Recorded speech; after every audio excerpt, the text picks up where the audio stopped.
Get Macy's lowest prices of the season on incredible specials you need for fall. Like 55 to 65% off dressy and everyday coats for him and for her. 30 to 60% off dazzling fine jewelry during our diamond sale. And 65% off comfy sheets and bedding from Charter Club Damask to stay warm on cooler nights. Plus, download the app for even more great deals at Macy's. Savings off sale and clearance prices. Exclusions apply.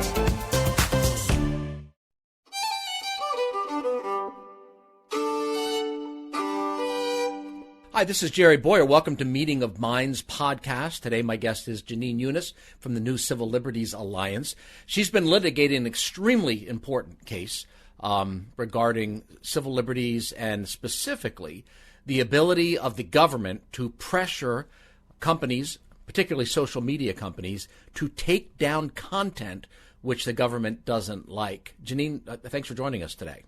Oh, thank you for having me. So I think the main case, I know there's more than one case, but the main case has been Missouri v. Biden. First, I guess let's establish the points of fact before we go on to the points of law. What exactly happened? So the plaintiffs, Missouri and Louisiana, the states, brought this case initially, and they were joined by five individual plaintiffs. The ones that NCLA is representing are Doctors Jay Bhattacharya, Martin Kulldorff, and Aaron Cariotti, and Ms. Jill Hines. All of the plaintiffs were censored on social media for expressing views about COVID that are, one would say government disfavored, differed from the CDC's. They're critical of lockdowns, mask mandates, the COVID vaccines, the mandates. Let's just stop there for 1 second. That's good. These people, I would associate them with the Great Barrington Declaration. That's right. So these are people with two of them. Yeah. Two of them. Jay Martin. Yeah. So these would be people who would have a strong academic background, a strong level of expertise. Now, how much we want to censor fringe content might be a different discussion, but this wasn't fringe content. This was dissent from within the intellectual community about some of these policies, much of which eventually got vindicated by the data, but there's a time when it was not the official line. So we're not really, I think nutters should have free speech too, but these weren't nutters. These were some of the top people in their field who were raising some very legitimate data-based questions. So I just want to clarify that before we proceed. So please take it from there. Yeah, that's right. Bhattacharya is an epidemiologist at Stanford, and Kulldorff is at Harvard. He's on leave right now, but is an epidemiologist at Harvard, and he's considered one of the top vaccine epidemiologists in the world, one of the most frequently cited. So you're absolutely correct. These weren't like fringe people just saying crazy things on the internet. They had very, informed views, to say the least. And in retrospect, some of those informed views eventually have been, mainstream to the point where they're the consensus, like the ineffectualness of certain kinds of masks, at least the masks that were mostly in use. It's almost consensus now that, just the paper tissue mask that you're touching all the time, didn't help, and certainly not with children. So they were vindicated in many ways. Their dissent is now almost consensus on a lot of these questions. That's right. I don't think you can point to a single thing they said that was wrong. Kulldorff was censored on LinkedIn and Twitter for saying things like natural immunity is just as good as the vaccines. Masks provide elderly people with a false sense of security because they're not really working to protect them from the virus, but people might think they are, so they actually should be taking other precautions. Lockdowns were going to do more harm than good, which we now know is true, yes. More or less. And children are extremely low risk for ill consequences from COVID, and therefore, the risk-reward ratio between shutting down schools, for example, or masking them, is really out of balance if you're talking about these massive shutdowns. Okay, so they were out there with their dissenting views, and then what happened? So we know what happened on the surface. They were, in many ways, they were taken down. They were censored in various ways. We didn't know until more recently what was happening kind of behind the scenes. So what was happening behind the scenes? Right. So behind the scenes, it turned out that the U.S. government, especially people in the White House, the Surgeon General's office, CDC, HHS, were, you could use different terms, pressuring, coercing, or at the very least, in some cases, working with the social media companies, telling them to take this content down. Now, I'm being kind of careful with the terms because the White House was exerting a lot of pressure. I would call it coercion. They were saying things like, if you don't take this down, you're going to face consequences. We're going to look at our options. The social media companies have long feared the repeal of Section 230, which protects them from liability for what people say on their platforms. You couldn't really have social media as it exists now without it, right? Because if the companies could be held responsible for what people say, they would have to exercise editorial discretion. So they've really feared the government taking away those protections, and the federal government was threatening with doing exactly that, using various antitrust laws. So that's coercion. And then CDC was more of a collaboration, where you had the CDC flagging stuff, telling the social media companies, these are the kind of posts you should be taking down. So the sort of entwinement of the government differed a little bit depending on exactly what you're talking about. But the point is that the government was involved in viewpoint-based censorship, which the First Amendment doesn't allow. Right. So we should probably clarify a little bit. Section 230, to oversimplify it to this non-lawyer, is basically, are social media companies soapboxes or are they newspapers? Right. You can't sue the soapbox providers necessarily for what people say when they stand on them, but newspapers have they have responsibility, and social media companies want to be treated like soapboxes.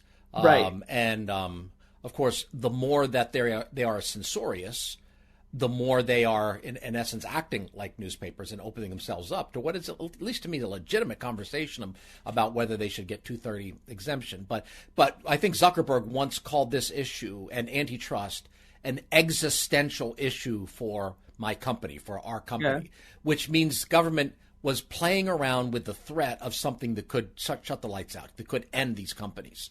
Absolutely. So it's a little bit like, nice business you have there. It'd be a shame if something were to happen to it. I mean, the government really had power to destroy these companies. So their suggestions aren't going to register just as suggestions.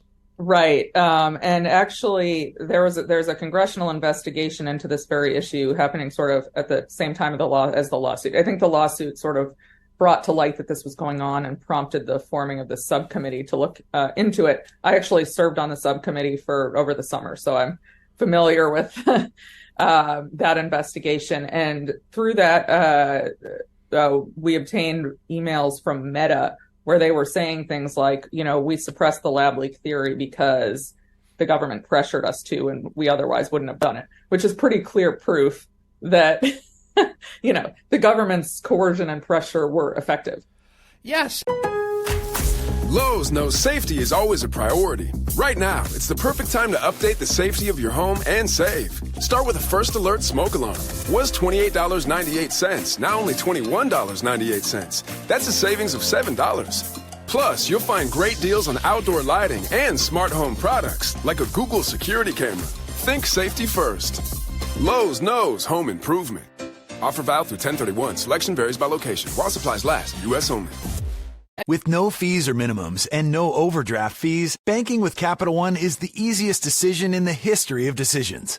Kind of like choosing Derek Jeter as the pinch hitter for your baseball team. Jeter, you're in. We need a home run. I'll give it a try. I've swung a bat once or twice. That's out of here.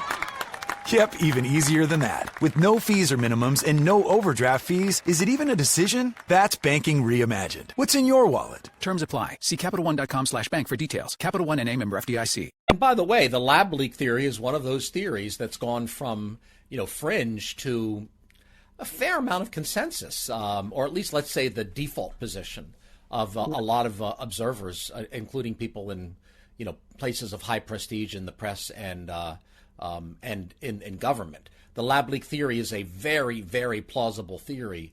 And Yes, I guess one could call it a conspiracy theory, but that's not a refutation, right? I mean, right. Ultimately, there are data markers which indicate, that the lab leak theory. Plus, of course, there's just the prima facie evidence that there is a biolab in Wuhan, and this started in Wuhan. It's a big country, with a lot of people. That's a big coincidence. So, that should have been an open discussion, and it wasn't. There was pressure to take those down, and the people were kept in the dark on that, and careers were harmed. Okay, so you mentioned the hearings. Are the hearings the reason we know so much of what was happening in the background? Are they the main reason? Are there other reasons? At the time this was going on, we didn't know what was going on behind the console, behind the scenes. We know a lot now. Why do we know so much now? Well, the main reason is because we were awarded discovery in Missouri v. Biden. So the judge awarded what's called preliminary injunction related discovery. So this is a preliminary motion where we're sort of saying there's an emergency. People's First Amendment rights are being violated. You've got to, we don't have time to go through the full lawsuit. You've got to do something now. And the judge sort of looks at the case preliminarily and makes an assessment. And it's highly unusual for the judge to award discovery at that phase. But here, the judge in the Western District of Louisiana did just that. And so we got access to quite a few emails from White House officials, CDC, Surgeon General. We also were able to depose some officials, including Dr. Fauci, which was an interesting one, about almost a year ago now. So we obtained a lot of information from that. And then there have also been various organizations have done FOIA requests, which have sort of buttressed our discovery. There's another lawsuit, Alex Berenson, who you may have heard of, brought his own. He got some interesting discovery where he found emails where Twitter employees were talking about a very difficult meeting with the White House, where the White House was demanding to know why Berenson hadn't been kicked off the platform. I mean, this is exactly what the First Amendment is designed to prevent: the government trying to silence certain people who have views that it doesn't like. And what was Berenson before he was a Twitter? Yes, excellent question. Yeah, he was a New York Times journalist, novelist, writer. Now he's more of an independent journalist, and he's been a COVID skeptic. So he's, skeptical of the claims that COVID is as dangerous for most people as the government was saying, and that lockdowns are a good idea, mask mandates, vaccine mandates. Right. So again, these aren't nutters. These are people with, pretty strong resumes. Yeah. Again, I think nutters have free speech rights too. Yeah. But, in many ways, they made a mistake by going after the non-nutters. They went after highly credible people. And that, apparently that didn't work out. Okay. So why did the judge, in Western Louisiana give you this unusual emergency discovery access? I mean, as you say, that's not the usual procedure. What did he see that caused him to make this unusual decision? I think he saw what we saw, those of us who brought the lawsuit, that this was sort of an unprecedented exercise of government power to silence political opponents, if you want to phrase it that way, or people who simply disagreed with the administration on its COVID policy. I think he saw that. And so there were quite a few statements that high up, especially White House officials, had made, and people in the Surgeon General's office. Former press secretary from the White House, Jennifer Psaki, was basically bragging about how the White House was in touch with social media companies, telling them what to censor, flagging posts. And that was actually what tipped me off. I brought an earlier lawsuit before Missouri that was similar. And I was like, wait a second, if you're doing that, that's a First Amendment violation, and you're saying that you're doing it openly. So that seems to be a problem. So a few people became alarmed and then started to look into the issue. All right. So I believe you got injunctive relief, rather strong injunctive relief, pretty early in the process. Do you want to talk about that? Yeah, it took over a year from the filing of the lawsuit and preliminary injunction motion. The judge granted the lowest court judge, that's the one in Western District of Louisiana, he granted our motion for a preliminary injunction on July 4th, which I liked. I've never seen a court issue a decision on a federal holiday, so I think he was trying to make a point. I think the point is made. Yeah, so against the administrative state, right? Yeah, because I think that was exactly. one of the complaints in the Declaration. Now I shouldn't have started if I couldn't remember the quote, but he is a swarm of his officers. Sorry, probably shouldn't have, but the Declaration. One of the complaints is that the king used his officers to harass our. That's it. To harass our people. And if there's a more strong statement against the administrative state than that, I don't know what it is. So that does seem to be important timing. And I should point out that the New Civil Liberties Alliance, you have a focus on the issues having to do with the overreach of the administrative state. That's right. Yeah. So you're not mainly fighting when government passes a law that you don't like. You're fighting when government does a thing and there isn't a law backing it up. Right.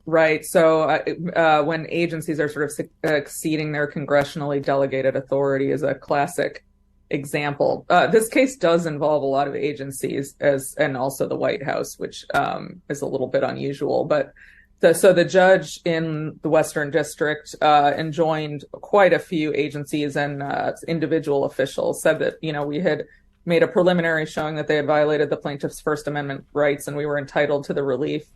And then he called it arguably the most massive attack against free speech in American history, which I tend to agree with. If you look at the number of people who were censored and the sort of way that government wielded its power, I don't know that we've ever seen anything like that before. Right. I mean, we had the sedition laws very early in the Republic, but and they were egregious, but they didn't affect that many people. Exactly. Yeah. I mean, essentially, almost everybody in the country was affected by this because almost everybody in the country participates in social media. Right. So this is you. So I understand that in the past, sometimes the government has arrested people who are protesting wars, and that's a violation of the First Amendment. But it's a fairly focused violation. This was affecting everybody, really. That's right. And a lot of people don't know that you also have a First Amendment right to receive information. It's considered sort of a corollary of the First Amendment right to speak. Mm-hmm. So, everybody was deprived of the right to hear the views of Drs. Bhattacharya and Kulldorff. And I am of the opinion that if the public was aware there had been a lot of debate among very legitimate scientists on this issue, they may not have been so eager to accept lockdowns and vaccine mandates and mask mandates. I think the government was able to create the illusion of a consensus where none actually existed by silencing top scientists through this sort of censorship. Yeah, that's a good point. We stood still for a lot. We put up with a lot. And I think we probably would have put up with less intrusion into our freedom if we knew that there was actually a debate within the scientific community. And so, in essence, what we saw is those scientists or physicians who had proximity to political power had shaped policy and debate, and those who did not have proximity to so Dr. Fauci has a lot of proximity to political power, so his influence essentially outweighed his pedigree. That's right. As a scientist, I mean, he wouldn't be the top person to go for an epidemiological question like this, but he was the person who's there in the White House shaping policy. That's right. That's absolutely right. By the way, tell me a little bit about deposing Dr. Anthony Fauci. What was that like? It was very interesting. We were in there for quite some time. We had 7 hours, and with breaks, it ended up being about 10 hours. I think he said something like, I don't recall, about 200 times. I forgot the exact number. He basically claimed not to remember anything, which is very helpful when you're, lying. Not saying he necessarily was. It's a little harder to be called out. So he would be presented with an email. Do you remember writing this? I don't recall, Wow. He claimed not to have had any contact with social media companies. It turns out his daughter actually works at Twitter. So I'm a bit suspicious of that. So that didn't come up during Thanksgiving dinner? Long brain fog is a long COVID symptom. So maybe that's what was going on, and maybe that should cause the rest of us to just forget it all. All right, so you got the injunction, which basically was wide ranging. The judge said almost no one in the administration should talk to anyone in social media. That's right. Yeah. And the judge, I read his injunctive, his statement, his finding or ruling. I forget how you call it. It was pretty outraged. Yeah. All right. Yeah. So it didn't stop there, right? No. It kept going. Yeah. So the government appealed to the Fifth Circuit Court of Appeals, which is the appellate court where you would appeal from Louisiana, Western District of Louisiana. That's a pretty good venue for you, isn't it? Yes. Yeah. If you had your choice, you'd want to be in the Fifth Circuit. Probably. Exactly. Yeah. Right. Like as opposed to the Ninth or something like that. Yeah. Yeah. Okay. This has a little bit of a complicated history, but initially they upheld parts of the district court's injunction and struck down others. They sort of narrowed it and they focused on coercion and what they called significant encouragement. So they were looking at exactly the nature of the conduct on the government's part. So they were saying the sort of what I maybe described as entwinement or joint participation, where the companies sort of appeared to be working voluntarily with the government, that was okay. When the CDC and the social media companies were sitting down having meetings and the CDC was telling them which posts to take down, that was okay because it looked voluntary. The problem was what they called coercion and significant encouragement. And it was a little fuzzy what exactly they meant by significant encouragement. I think it's something like pressure.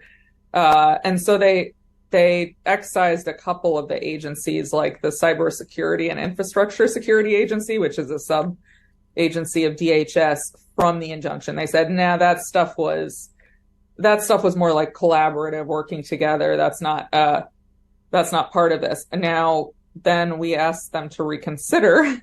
And after a few weeks, they did reconsider and they went back and included CISA, the Cybersecurity Agency.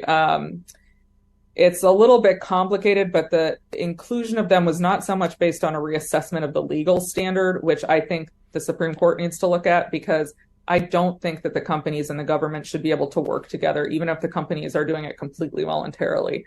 That's, this. I draw a lot of analogies to the Fourth Amendment, which says the government can't search your home without a warrant, basically. Probable cause, a warrant. Well, the government also can't hire a private company to go into your house and search it without a warrant. That would be ridiculous. That would render the Fourth Amendment essentially obsolete. They could just outsource everything to private industry. And I think the same thing should apply in the First Amendment context.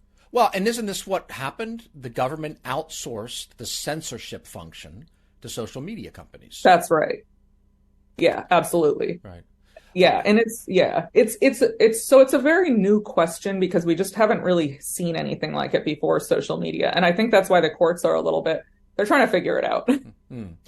Well, and one thing, I know there's findings of fact and findings of law. So I suppose you didn't get the reconsideration based mainly on law, but on fact. But in terms of the finding of fact, if one branch of the administration says to Facebook, there will be consequences, and then another branch of the administration says to Facebook, this is what we think you should take down, but doesn't say there will be consequences.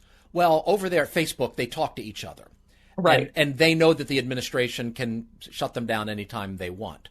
So I don't see how once the government at a high level, once someone from the White House has made that threat, it seems to me that poisons all other communication going forward. It's all coercive. Not every demand from Tony Soprano has a threat associated with it. He only has to do it once, Right. Now, I'm not saying that Biden is Tony Soprano. Well, but I don't know. I mean, in some case, government is worse, right? Because it has so much more power, right? So any threat made by government, I think, probably bleeds over into anything else that they request in any other context. So where are things right now with this?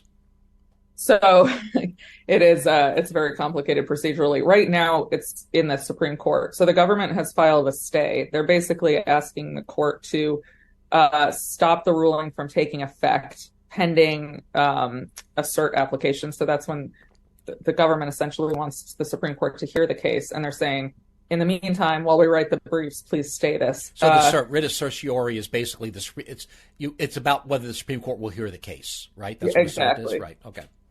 Yeah, and there have been a couple of procedural hiccups along the way. I won't bore everyone with it. Was because the Fifth Circuit stuff was going on at the same time. So they have the Supreme Court has to there's an administrative stay in effect right now. So the Fifth Circuit stopped its own decision from taking effect and said, I think it was 20 days for the Supreme Court to weigh in. So the Supreme Court extended that another week, and it's set to expire on Friday. So I expect we will hear something from the Supreme Court on Friday. I have said that about 4 times, given these procedural hiccups. So I don't want to swear by that. Okay. So I just learned we need to publish this very quickly because and in scheduling this, there was a schedule and then a reschedule and a reschedule because things there was always about to be another change. So it's like we were always in danger of this interview being obsolete. This has been going on since about the beginning of September now. So they could do something very boring, like just extend the administrative stay again. And the media, especially sort of more left-wing publications like the New York Times, they love to say, oh, the Supreme Court has granted the government's motion for a stay. This shows that it believes the government's arguments. It's an administrative stay, which is very different. It has nothing to do with the merits. It's sort of a courtesy courts tend to extend, especially to the government, to maintain the status quo when there's a big issue in question. So they're saying, we haven't looked at this. We'll just do the government this courtesy. And so it means nothing. So what would that mean in terms of policy? I assume that what would be in effect is the vast majority of agencies will not be allowed to talk to social media companies about what to take down until the Supreme Court resolves this. Is that what's in effect now? Well, no, because the stay is staying the Fifth Circuit's decision. So it's like stopping that decision from taking effect. I see. Now, although the Biden administration has claimed to media that they are not, just out of an abundance of caution, they're not talking to social media companies, I'm not sure I buy that, but they're saying they're not. Well, the violation occurs whether they are actively doing it or whether they can do it. I mean, right, the state of law has to be that they're not allowed to do it. Otherwise, we're not protected. So, I mean, if government gives itself the right to censor and it censors 10 o'clock in the morning and then it censors 6 o'clock in the evening, that doesn't mean we're free from 10:01 till 5:59. Right. So, just because they're not actively censoring doesn't mean that things are where they should be. Okay, so I think we've got the lay of the land here. Anything else you think we ought to know on this? Until Friday, things could change dramatically. Anything else you think that our listeners should know about this issue? I think we covered most of it. I guess I would just, one of the messages I like to get across is, you've made this point a couple of times, these were our plaintiffs are, very qualified scientists who are being censored on the area of their expertise. And I think it sort of shows why we have a First Amendment. And it shows why we protect the less true things like the microchip claims because once you get the government in the business of deciding who gets to be heard and who should be silenced, I think then you're in trouble. You don't really want the government drawing those lines. So let everybody speak, and the marketplace of ideas tends to sort out the truth, I think. I think that we've learned from experience that the idea that you can censor the fringe groups, the hate groups, which has an initial appeal, what I've seen in other situations, well, for instance, with the Southern Poverty Law Center and a bunch of mainstream organizations, that you can find somebody who will call anybody else a hate group. That's right. Right? Yeah. So, initially, if somebody wants to censor the Nazis, it's like, censor the Nazis, right? But the problem is, at some point, mainstream Reaganites get called Nazis, right? And then the social media company, with their kind of insulated, sort of valley mentality, everybody to the right of Barack Obama is, a Nazi. Yeah. And so all we're doing is censoring hate groups, but everybody's a hate group who's not center left or hard left. And so I can no longer get suckered by the let's just deal with the extreme cases argument. Because what they've gotten very good at is essentially making everybody they disagree with appear to be an extremist. So when I read the nutters on there, there's, Satan microchips in your vaccine. It's like, ugh. But you know what? All right. The nutters are there. And then I can tweet back and say, you're an idiot. You don't know what you're talking about. There's no microchip small enough. This is complete nonsense. Your source, that's the way to deal with them anyway. Because one of the things I've learned is when you censor them, they go from nutter to martyr. Yeah, exactly. And now they're more powerful. Look, they're afraid of me because I speak the truth. And it's like, no, they censored you because you were easy to censor. But they turn into martyrs, and in some sense, they have more strength. So, let 1,000 flowers bloom, even the crazy flowers. That's right. I mean, that's exactly what the framers of the Constitution understood.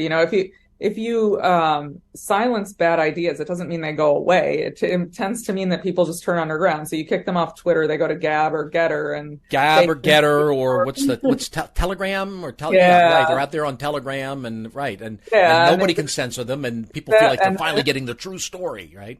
Exactly, and they're just in an echo chamber instead of on a more mainstream site like Twitter or Facebook encountering opposition to their views. So it's simply not the way to deal with bad ideas. Yeah. One other thing that I would add personally is I don't mainly deal with the legal side. I mainly deal with the corporations directly as a proxy, as a person who does a lot of consulting on proxy voting.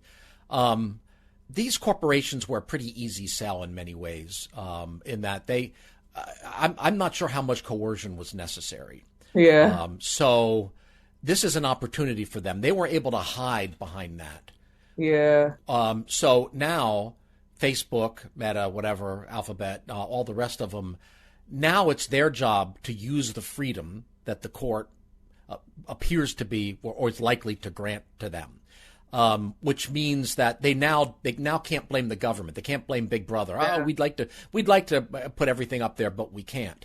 They need to exercise the responsibility of controlling their own censorious impulses. Yeah. When the government is not forcing them into it. And that's a challenge they have to face because, frankly, a lot of people inside there do want to do a lot of takedown stuff, and the government just gave them an excuse for what they want to do. Yeah, that's fair enough.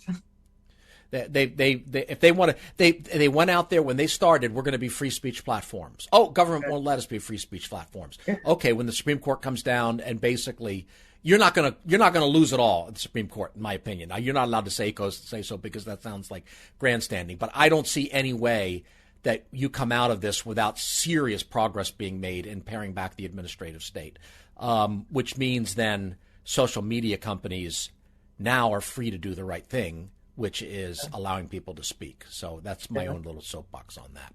Yeah. And we're not at 2:30, so this actually is a soapbox. All right, Jenin Younes from New Civil Liberties Alliance, thanks so much for being with us. Thanks for having me. I'm Jerry Boyer. You've been listening to Meeting of Minds podcast.